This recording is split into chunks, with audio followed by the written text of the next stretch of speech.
ಎಲ್ಲರಿಗೂ ನಮಸ್ಕಾರ. ಲತಾ ಕುಕಿಂಗ್ ವ್ಲಾಗ್ಗೆ ಸ್ವಾಗತ. ಇವತ್ತು ನಾನು ತರಕಾರಿ ಅವಲಕ್ಕಿ ಮಾಡ್ತಾ ಇದ್ದೀನಿ.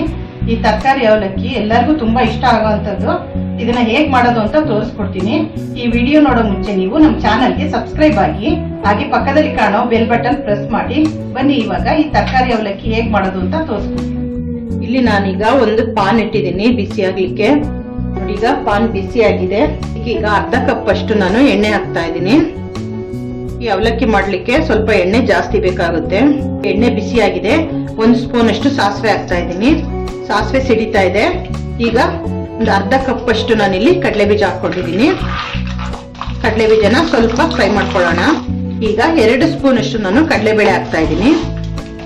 ಕಡಲೆ ಬೀಜ ಮತ್ತೆ ಕಡಲೆಬೇಳೆ ಎರಡು ಚೆನ್ನಾಗಿ ಫ್ರೈ ಆಗ್ಲಿ. ಈಗ ಕಡಲೆಬೇಳೆ ಕಲರ್ ಸ್ವಲ್ಪ ಚೇಂಜ್ ಆಗಿದೆ. ಈರುಳ್ಳಿ ಹಾಕ್ತಾ ಇದ್ದೀನಿ. ಈರುಳ್ಳಿನ ಈ ರೀತಿ ಕಟ್ ಮಾಡ್ಕೊಂಡಿದ್ದೀನಿ. ಈರುಳ್ಳಿ ಹಸಿ ವಾಸನೆ ಹೋಗೋವರೆಗೂ ಚೆನ್ನಾಗಿ ಫ್ರೈ ಮಾಡ್ಕೋಬೇಕು.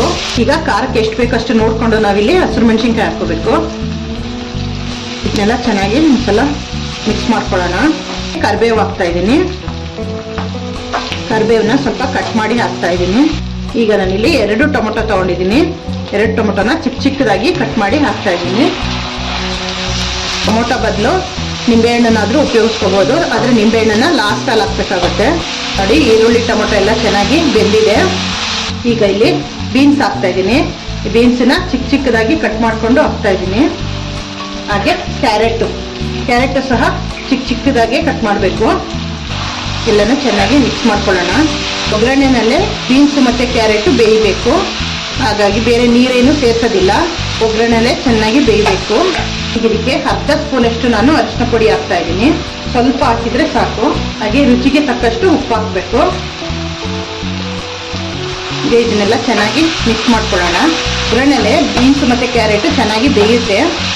ಈ ಟೈಮಲ್ಲಿ ಬೇಕಾದ್ರೆ ನೀವು ಶುಂಠಿ ಬೆಳ್ಳುಳ್ಳಿ ಪೇಸ್ಟ್ ಹಾಕೋಬಹುದು. ನಾನು ಇಲ್ಲಿ ಹಾಕ್ತಾ ಇಲ್ಲ.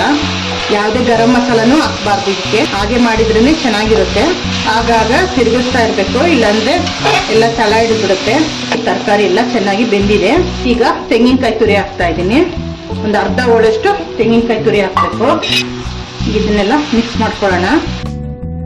ಈಗ ಇಲ್ಲಿ ನಾನು ಅವಲಕ್ಕಿನ ಚೆನ್ನಾಗಿ ತೊಳೆದು ನೆನೆಸಿ ಇದನ್ನ ನೀರೆಲ್ಲ ತಕೊಂಡಿದ್ದೀನಿ. ಈಗ ಈ ಅವಲಕ್ಕಿನ ನಾವು ಹಾಕ್ಬೇಕು. ಅವಲಕ್ಕಿ ಈ ರೀತಿ ಉದುರಾಗಿರ್ಬೇಕು, ಮುದ್ದೆ ಆಗ್ಬಾರ್ದು. ಹೀಗೆಲ್ಲ ಚೆನ್ನಾಗಿ ಮಿಕ್ಸ್ ಮಾಡ್ಕೊಳ್ಳೋಣ. ಈ ರೀತಿ ಚೆನ್ನಾಗಿ ಮಿಕ್ಸ್ ಮಾಡ್ಕೋಬೇಕು. ಈ ಅವಲಕ್ಕಿ ತುಂಬಾ ರುಚಿಯಾಗಿರುತ್ತೆ, ಎಲ್ಲರಿಗೂ ಇಷ್ಟ ಆಗುತ್ತೆ ತಿನ್ನಕ್ಕೆ. ಈಗ ಚೆನ್ನಾಗಿ ಮಿಕ್ಸ್ ಆಗಿದೆ. ಈಗ ಕೊತ್ತಂಬರಿ ಸೊಪ್ಪು ಹಾಕ್ತಾ ಇದ್ದೀನಿ. ಎಲ್ಲ ಒಂದ್ಸಲ ಚೆನ್ನಾಗಿ ಮಿಕ್ಸ್ ಮಾಡ್ಕೊಳ್ಳೋಣ. ನೋಡಿ, ಈಗ ಈ ಅವಲಕ್ಕಿ ರೆಡಿ ಆಗಿದೆ.